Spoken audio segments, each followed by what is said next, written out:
Hello my student, good morning, सुप्रभात। तो welcome to BSC government senior secondary school Pindwara के online classes में आपका हार्दिक स्वागत है। तो क्लास 12 और चैप्टर नंबर 7 हमारा उपभोक्ता के व्यवहारों का सिद्धांत, लेक्चर नंबर 9 और आज हम पढ़ने वाले हैं उदासीनता वक्र, तटस्थता वक्र के बारे में। ठीक है, तो क्लास स्टार्ट करने से पहले अगर आप लोगों ने हमारा जो चैनल है वो सब्सक्राइब अगर नहीं किया है तो अभी आप बेल आइकन का प्रेस करिएगा ताकि आने वाला जो लेक्चर्स वीडियो है उसका नोटिफिकेशन आपको तुरंत मिल सके। ठीक है, तो चलेगा। उदासीनता वक्र, उदासीनता वक्र क्या है तो ध्यान रखना। आप लोगों को मैंने उपयोगिता विश्लेषण कराई थी, तो उसमें दो प्रकार की थी, गणनावाचक और क्रमवाचक। गणनावाचक के अंदर हम देख रहे थे कि उपयोगिता का मापन कर सकते थे, ठीक है, जबकि क्रमवाचक के अंदर मानना था कि हम उपयोगिता को माप दे सकते हैं, ठीक है, लेकिन आप उसको क्रम दे सकते हैं। ये किसका मानना था? एल्जर्ट और प्रोफेसर हिग्स और एलन था। ठीक है, तो उदासीनता वक्र की जो पृष्ठभूमि रखने वाले अर्थशास्त्री थे वो थे एल्जर्ट, और विस्तृत व्याख्या करना किसने की थी? तो प्रोफेसर हिग्स और प्रोफेसर एलन ने। अब देखिएगा, उदासीनता वक्र के कई सारे नाम हैं, जैसे तटस्थता वक्र हो गया, उदासीनता वक्र हो गया, आईसी वक्र हो गया, अनधिमा वक्र हो गया, बहुत सारे नाम हैं जो मैंने आपको बता दिया। आईसी वक्र का पूरा नाम है इंडिफरेंस कर्व, इंडिफरेंस कर्व। अब देखिएगा इसकी परिभाषा क्या है, इसकी रेफरेंस क्या है।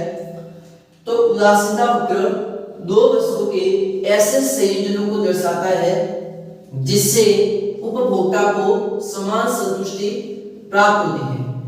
कितने वस्तुओं की? दो वस्तुएं, और दो वस्तुओं के ऐसे संयोजनों के जिससे सैटिस्फाइड कैसे होगी? एक जैसी होगी। ठीक है, और दूसरे शब्दों में मैंने लिखा है, अपने शब्दों में, ये तो किताबी डेफिनेशन है और ये मैंने अपने लैंग्वेज में लिख दिया क्या कि उदासीनता सारणी से बनने वाला वक्र उदासीनता वक्र कहलाता है। ठीक है, अब देखो यहाँ पे मैं दो वस्तुएं जैसे लिख देता हूं, ठीक है, आपको समझ में आ जाएगा कि मैं क्या कहना चाह रहा हूं। जैसे जस्ट सपोज करो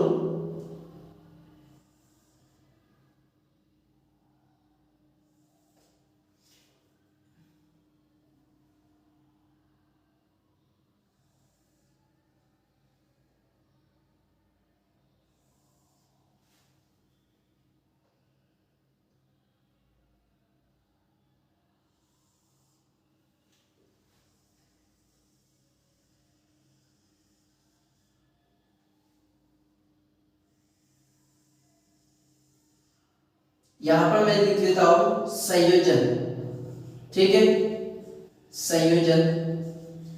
और यहां पर मैं लिख देता हूं दो वस्तु में लिख देता, चलो समोसे और ब्रेड पकौड़े लिख देता। चलो उसी एग्जांपल पर समोसे की मात्रा,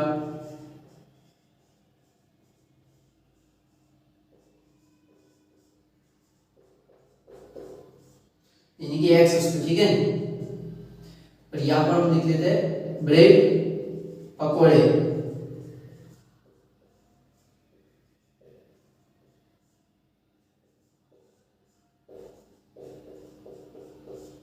और यहां पर हम लिख देते हैं संतुष्टि।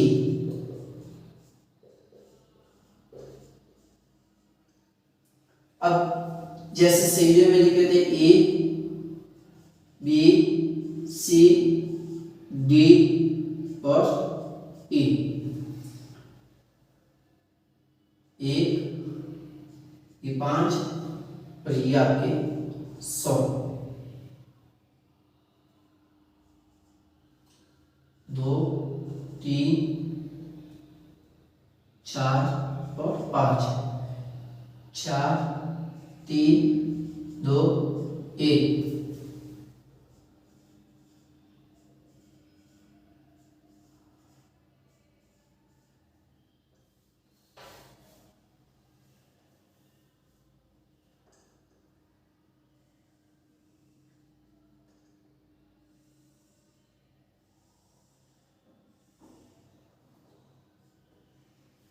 ठीक है, ये बाय वस्तु है। अब देखो यहाँ पर मैं क्या कहना चाह रहा हूं, मैंने दिखाया उदासीनता वक्र दो वस्तु के ऐसे संयोजन को दर्शाता है जिससे उपभोक्ता को समान संतुष्टि होती है। यानी कि दो वस्तुएं समोसे और ब्रेड पकौड़े, अब इन दोनों वस्तुएं से विभिन्न संयोजन दर्शाए कि भाई एक वस्तु की मात्रा बढ़ रही है तो दूसरी वस्तु की मात्रा मैंने क्या किया, कमी की है, यानी कि एक इंक्रीज और दूसरा डिक्रीज है।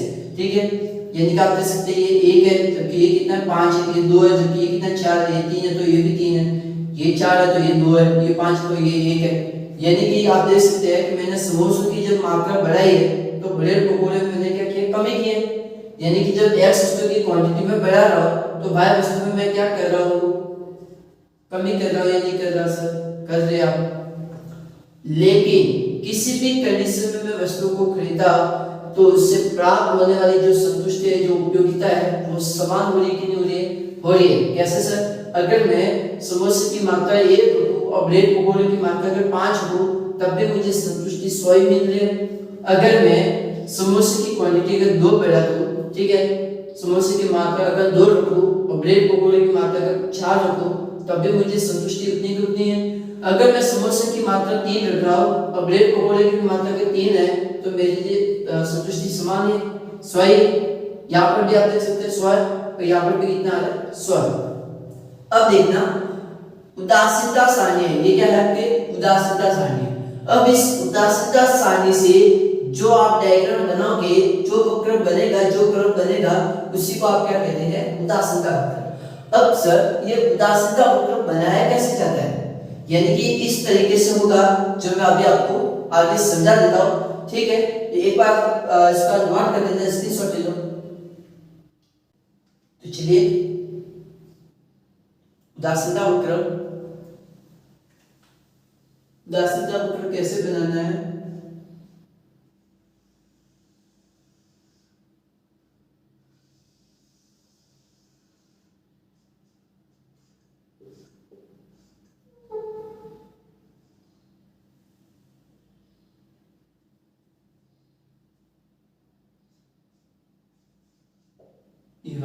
ठीक है। अब देखना x अक्ष पर मैं लिख रहा हूं समोसे की मात्रा, x अक्ष पर क्या है सर, समोसे की मात्रा, ठीक है, और y पर क्या है, ब्रेड पकोड़े, y अक्ष पर क्या है, ब्रेड पकोड़े।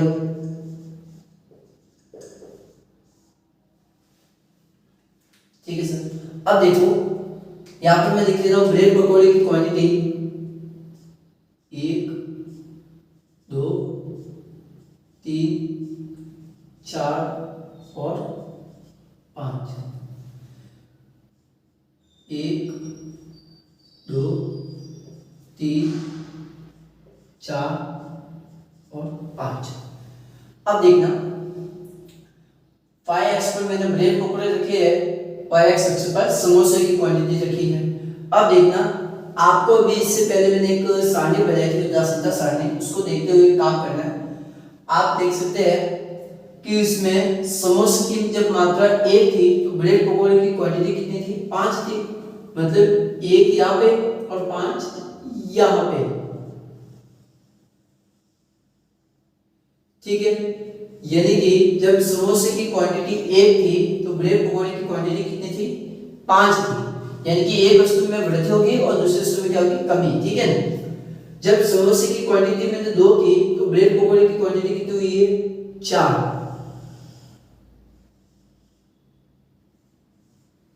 जब समोसे की मात्रा 3 है तो ब्रेड पकोड़े की क्वांटिटी कितनी है,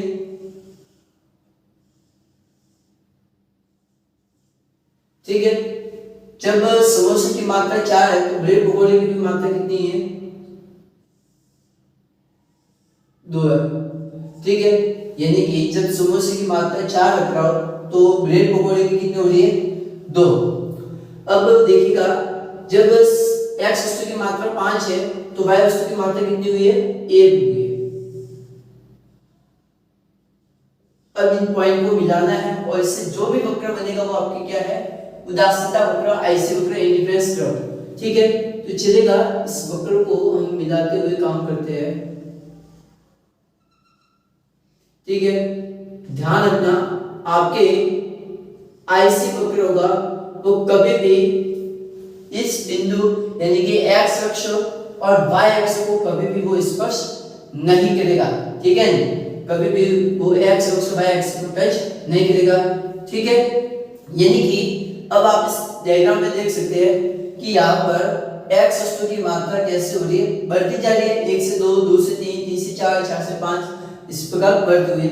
लेकिन आप देख सकते हैं कि जो y वस्तु है यानी कि ब्रेड पकोड़े है, तो ब्रेड पकोड़े की क्वांटिटी क्या हो रही है, कम होती जा रही है, 5 से 4, 3, 2, 1 हो रही है। इसका मतलब क्या है, y वस्तु की जो क्वांटिटी है उसमें क्या होती है, कमी होती है, ठीक है। यानी कि ब्रेड पकोड़े में मैंने क्या किया सर, कमी की है, ठीक है।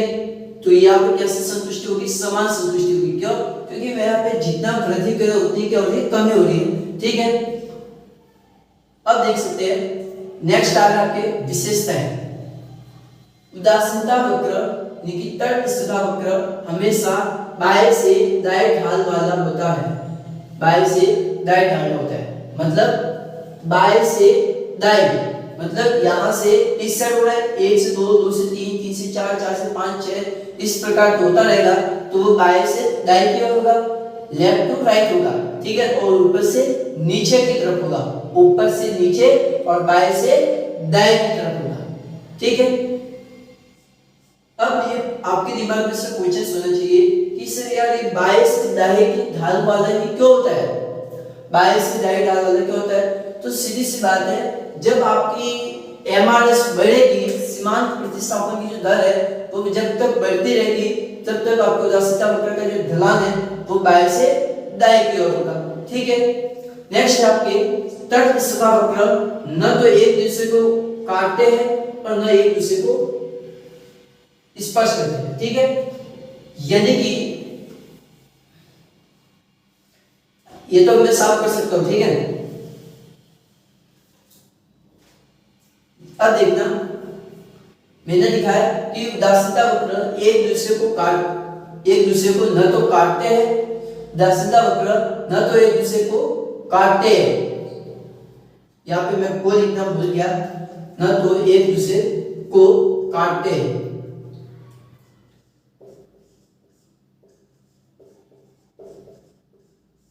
ठीक है, न तो एक दूसरे को काटते हैं।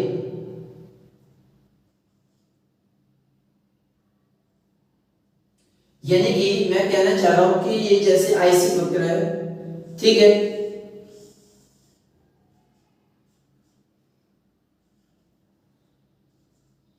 अब देखना आईसी वक्र IC1 और ये मान लीजिएगा IC2, तो ध्यान रखना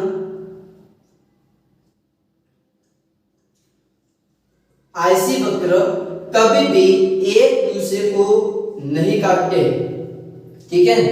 ये जो दो उदासीनता वक्र है तो ये एक दूसरे को कभी भी नहीं काटेंगे। आप सोचोगे कि सर एक दूसरे को काट सकते हैं, तो नहीं, ये उदासीनता वक्र नहीं है, ये उदासीनता वक्र नहीं है, ठीक है, ये उदासीनता वक्र नहीं है।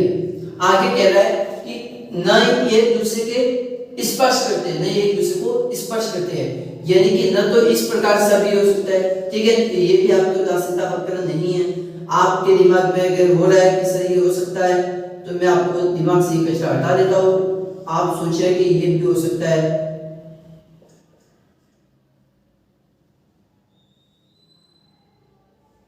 क्या ये हो सकता है क्या, तो नहीं, ये भी उदासीनता वक्र नहीं है, ठीक है, ये भी उदासीनता वक्र नहीं है, क्योंकि उदासीनता वक्र न तो एक दूसरे को कभी टच करेंगे, ठीक है, एक दूसरे को कभी भी स्पर्श नहीं करेंगे, ठीक है, और न एक दूसरे को काटेंगे। तो जब आप विशेषता लिख रहे हो तो साथ में डायग्राम भी बना देना, ताकि आपको समझ में आ जाएगा कि भाई इस विशेषता का डायग्राम ये मैंने बता दिया, ठीक है, और इसका डायग्राम इस प्रकार से बन सकता है। नेक्स्ट है तटस्थता वक्र का ढलान मूल बिंदु के और उन्नोत्तर होता है, मूल बिंदु की ओर उन्नोत्तर होता है, बिल्कुल सर। आपको मैंने जब पीपीसी पढ़ाया था उत्पादन सिद्धांत वक्र, तो उस समय आपने देखा था कि जब पीपीसी था वो आपके नतोदर होता है, जबकि ये कैसा है, उन्नोत्तर है। अब चलिए उन्नोत्तर कब होगा, तो ध्यान रखना कि जब आपकी एमआरएस यानी कि मार्जिनल रेट ऑफ सब्स्टिट्यूशन यानी कि सीमांत प्रतिस्थापन की दर, सीमांत प्रतिस्थापन की दर। तो जब आपकी एमआरएस बढ़ेगी, जब आपकी सीमांत प्रतिस्थापन की दर बढ़ेगी, जब आपकी एमआरएस की जो रेट है वो अगर इंक्रीज होगी, तब उदासीनता वक्र कैसा होगा? उन्नतोत्तर।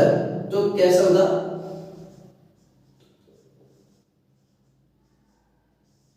और जब आपकी एमआरएस की रेट अगर घटती है, अगर आपकी एमआरएस की रेट घटती है, यानी कि ध्यान रखना, अगर एमआरएस बढ़ जाए तो डायग्राम इस प्रकार से रहेगा, और अगर आपकी एमआरएस अगर घटती हुई है, अगर आपकी सीमांत प्रतिस्थापन की दर है अगर वो घट रही है, तो आपका वक्र कैसा होगा? नतोदर होगा। तो कैसा होगा?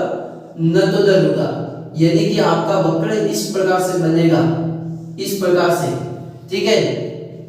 ये कैसा है? नतोदर है। ये कैसा है सर? आपके नतोदर है। ये इस पोजीशन में होगा जब आपकी सीमांत प्रतिस्थापन की दर अगर घटेगी, जब आपकी सीमांत प्रतिस्थापन की दर घटती है तो नतोदर है, अगर आपकी सीमांत प्रतिस्थापन की दर बढ़ रही है तो आपके वक्र कैसा बनेगा? उन्नतोत्तर, यानी कि इस प्रकार से, ठीक है। ये उन्नतोत्तर है, ये नतोदर है। और अगर मान लीजिएगा आपकी एमआरएस अगर स्थिर है तो वो लगभग कैसे हो सकता है? x अक्ष के समान भी आ सकता है। ध्यान रखना, अगर आपकी सीमांत प्रतिस्थापन की दर अगर स्थिर है तो वो x अक्ष के बराबर में भी आ सकता है। नेक्स्ट है उदासीनता वक्र सबसे ऊंचा वक्र सबसे अधिक संतुष्टि को दर्शाता है। बिल्कुल सर, ये बात परफेक्ट है। आपको समझा देता हूं कैसे।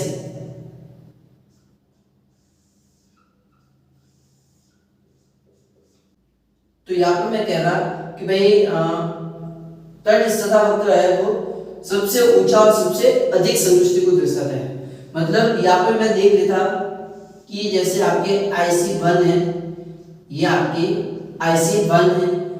अब IC1 पे आपको जस्ट सपोज करो आपको संतुष्टि हो रही है वो आपकी 40 है, ठीक है। IC2 पर आपको संतुष्टि हो रही है वो मान लीजिएगा 60 है। कितनी है? 60 है। और जस्ट सपोज करो IC3 पर आपको संतुष्टि हो रही है 90, ठीक है। तो उदासीनता वक्र में सबसे जो ऊंचा वाला वक्र होगा वो सबसे अधिक संतुष्टि को दर्शाएगा। यानी कि जो सबसे ऊंचा वाला वक्र है, ये वाला वक्र, ये सबसे अधिक संतुष्टि को दर्शाएगा कि यहाँ पर भोक्ता को सबसे ज्यादा सेटिस्फाइड होगा, ठीक है। अब IC वक्र कभी भी x अक्ष और y अक्ष को स्पर्श नहीं करता। बिल्कुल सर, उदासीनता वक्र होगा वो कभी भी x अक्ष और y अक्ष को स्पर्श नहीं करता। कैसे? तो देख सकते हैं, न तो आपके उदासीनता वक्र y अक्ष को स्पर्श करेगा, ठीक है, तो ये भी उदासीनता वक्र नहीं है। और ये भी देख लो एक और डायग्राम में, और ना आपका उदासीनता वक्र ये हो सकता है, ठीक है। तो ये भी आपका उदासीनता वक्र नहीं है। समझ में आया? ये भी उदासीनता वक्र नहीं है और ये भी उदासीनता वक्र नहीं, ये मैंने आपको कह दिया है, ठीक है। इस विशेषता का डायग्राम ये दो है, ठीक है। इसका डायग्राम ये है, मूल बिंदु वाला आप कर सकते हैं जो मैंने आपको बता दिया, एक दूसरे को काटने वाला ये रहा, और 22 डायग्राम ये भी डायग्राम। यानी कि अब एक प्रश्न आया कल कि सर ये संयोजन क्या होती है? अरे यार संयोजन वो जो ये पर ये 5 है, जैसे कि यहाँ पर ये लिख सकते हैं कि ये 1 और ये 5, 2 में कितना है? जैसे 2 और 4, ठीक है। फिर 3 और 3, फिर ये कितना है? 4 और 2, और ये 5 और 1, ठीक है। तो ये सभी क्या आपके संयोजन है। ये जो मैं पॉइंट कर रहा हूँ ये पॉइंट आपके क्या है? संयोजन है। यानी कि ये A का संयोजन है, ठीक है। ये यहाँ पर मैं लिख लेता हूँ A B C D और E, ठीक है। यानी कि आप देख सकते हैं इस समोसे की क्वांटिटी क्या है, जो मैंने पहले लिखा है 1 2 3 4 5, ये क्या आपके समोसे की क्वांटिटी है। तो समोसे की क्वांटिटी जो नीचे आ रही है तो इसका मतलब ये कैसा है? बढ़ता हुआ। और आप देख सकते हैं 5 4 3 2 1 ये क्या घटता हुआ, ठीक है। एक बार इसको नोट करना। नेक्स्ट आ रहा है उदासीनता मानचित्र, तटस्थता मानचित्र जिसे आप कहते हैं, ठीक है। तो वो भी आप देख लेना, जल्दी से नोट करो इसको। हाँ, तो देखिएगा नेक्स्ट मैंने लिख दिया है उदासीनता मानचित्र क्या होता है, तो वो भी देख लेना कि सर संतुष्टि के विभिन्न स्तर दर्शाने वाले वक्रों के समूह को उदासीनता मानचित्र कहते हैं। यानी कि इस तरीके से मैं कह रहा हूं कि ये भी आपकी एक्स अक्ष है, ठीक है, और ये आपके वाई अक्ष है। यानी कि इसी मानचित्र पर दो से अधिक वक्र भी हम बता सकते हैं। इसी मानचित्र पर दो से अधिक वक्र भी हम दर्शा सकते हैं, ठीक है। तो यहाँ पर मैंने बता दिया कि दो वस्तु के विभिन्न संयोजन है कि भाई संयोजन फर्स्ट, संयोजन सेकंड, संयोजन थर्ड, ठीक है। तो इसी मानचित्र पर मैंने विभिन्न स्तर के बताया। तो यहाँ पर मैंने एक्स अक्ष पर समोसे की मात्रा, यहाँ पर मैंने ब्रेड पकोड़े की मात्रा रखी थी, तो मैंने आपको बता दिया कि उदासीनता मानचित्र क्या है कि विभिन्न स्तर दर्शाने वाले जो वक्रों का समूह है, उदासीनता वक्रों का जो समूह है उसी को हम क्या कहते हैं, उदासीनता मानचित्र। नेक्स्ट आपके एक दिश अधिमान क्या है, तो यह इस मान्यता पर आधारित है कि उपभोक्ता कम वस्तु लेने की बजाय अधिक वस्तु लेना पसंद करता है, क्योंकि अधिक वस्तु के उपभोग से अधिक संतुष्टि प्राप्त होती है। मतलब मैं पहला जैसे संयोजन लिख लेता हूं कि समोसे की मात्रा 7 और ब्रेड पकोड़े की भी मात्रा 7 है। दूसरे संयोजन पर मैं चाह रहा हूं कि समोसे की मात्रा 8 है और समोसे ब्रेड पकोड़े की क्वांटिटी कितनी है, 7 है। तो उपभोक्ता कहां पर खर्च करेगा पैसा, यहां पर खर्च करेगा, क्योंकि वो भी कस्टमर होगा, वो अधिक वस्तु को लेने के बारे में सोचेगा कि मैं कितनी ज्यादा से ज्यादा वस्तुएं लूं ताकि मुझे अधिक से अधिक क्या हो जाए, सेटिस्फाइड हो जाए, अधिक से अधिक क्या हो जाए, संतुष्टि मिलनी चाहिए, ठीक है। तो यहाँ पर देख सकते हैं कि मैंने समोसे की क्वांटिटी बढ़ाई है, ये क्या है, समोसे की क्वांटिटी है, ठीक है। तो मैंने समोसे की मात्रा बढ़ाई है और आप देख सकते हैं कि ब्रेड पकोड़े की मैंने कुछ भी नहीं चेंज किया, जैसा था वैसा का वैसे रखा है, यानी कि 7 है तो 7 ही है। जबकि मैंने समोसे में परिवर्तन किया या नहीं किया, यानी कि समोसे की एक क्वांटिटी बढ़ाई है, तो उपभोक्ता कहां पे खर्च करेगा पैसा, यहाँ पर खर्च करेगा, यानी कि 8 समोसे लेगा और 7 ब्रेड पकोड़े लेगा, तभी उसको क्या होगी, सेटिस्फाइड होगी, तभी वो संतुष्ट होगा। तो ये था आपके एक दिश अधिमान, जो 1 नंबर के अंदर प्रश्न पूछा जाता है कि एक दिश अधिमान वक्र क्या है। तो ये मैंने आपको बता दिया कि उपभोक्ता कम वस्तु के बजाय अधिक वस्तु लेना पसंद करेगा, क्योंकि अधिक वस्तु के उपभोग से भी अधिक संतुष्टि प्राप्त होती है। जितनी ज्यादा वस्तु का उपभोग करोगे उतनी ज्यादा संतुष्टि प्राप्त होती रहती है। अब एक लास्ट टॉपिक और है, उसको भी देखना कि सीमांत प्रतिस्थापन की दर क्या होती है, तो 2 मिनट वो भी देख लेना। तो एक बार इसको आप स्क्रीनशॉट ले लो, नोट कर दो। चलिए देखिएगा, लास्ट है प्रतिस्थापन की सीमांत दर। लास्ट आपके है प्रतिस्थापन की सीमांत दर, जिसे आप एमआरएस कहते हैं, मार्जिनल रेट ऑफ सब्स्टिट्यूशन। अब देखिएगा वह दर जिस पर उपभोक्ता एक्स वस्तु की एक अतिरिक्त इकाई को बढ़ाने के लिए वाई वस्तु की मात्रा त्यागने के लिए तैयार है, ठीक है। यानी कि एक वस्तु की मात्रा में वृद्धि करूंगा और दूसरे वस्तु की मात्रा में कमी। आप देख सकते हैं 1 से 2, 2 से 3, 3 से 4 के, इसका मतलब क्या है, एक्स वस्तु की मात्रा में वृद्धि की है, तो इसके बदले में मैंने वाई वस्तु में जो कमी की है वही क्या मेरी प्रतिस्थापन की सीमांत दर है, ठीक है। और इसका फॉर्मूला क्या है, delta Y upon delta X, यानी कि वाई वस्तु में कितना परिवर्तन हुआ है और भाग देना है एक्स वस्तु में कितना परिवर्तन हुआ है। तो आप देख सकते हैं कि पहले में तो कुछ भी नहीं करना, अब यहाँ पे देख सकते हैं 1 से 2 हुआ, ठीक है, और यहाँ पे कितना कमी की, आपने 5 की कमी की है, यहाँ पर आपने कितने की कमी की है, तो यहाँ पर आपने 3 की कमी हुई है, तो यहाँ पर आपके 1 की कमी हुई है, यहाँ पर आपके 2 की कमी है, ठीक है। यहाँ पर आपने कितनी बढ़ाई है, 1 है, ये आपकी सीमांत प्रतिस्थापन की दर निकल चुकी है। अब आप वक्र बना दे तो बना सकते हैं, और किताबी लैंग्वेज लिखनी है, अब तो करना कुछ नहीं है, ठीक है। मैं आपको बता देता हूँ क्या लिखना है और क्या नहीं लिखना, ठीक है। इस वक्र को पहले का एक बार देख लेना, 1 2 3 और 4, ठीक है। अब यहाँ पे मैं 5-5 का डिफरेंस ले लेता हूँ, 5 10 15 20 और 25। अब आप देख सकते हैं जब मेरी एक्स वस्तु की मात्रा 1 है तो वाई की कितनी है, 25 है, तो ये आपका 25, 2 पे कितना 20 है, तो ये लो आपके 2 पे 20,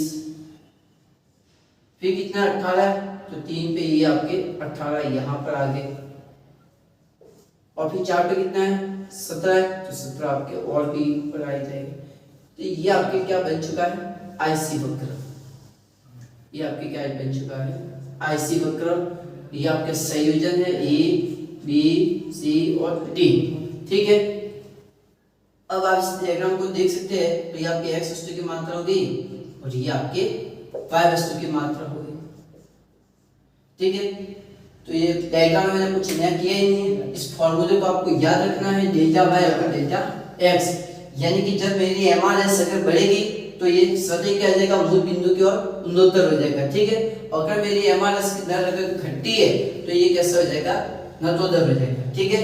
तो आपका वक्र भी इस प्रकार से बनेगा, जो मैंने आपको दोनों कंडीशन में बता दिया आपको कि अगर आपकी एमआरएस की दर अगर घटती है तो नतोदर है, और अगर आपकी एमआरएस की दर बढ़ेगी तो आपके इस प्रकार से उन्नतर होगा, ठीक है। अब आपको क्या लिखना है इसके अंदर, तो वो मैं आपको स्कूल के अंदर आपको बताऊंगा कि इसके नीचे क्या लिखना है, ठीक है। और ऐसा तो मैं आपके एक लिख देता हूँ ताकि आपको समझ में आ जाएगा इसके नीचे। तो एक बार आप इसका स्क्रीनशॉट ले लो तुरंत। चलिए मैंने लिख लिया है, अब इसकी व्याख्या केवल मैं पढ़ रहा हूँ क्योंकि आपको मैंने समझा दिया, ठीक है।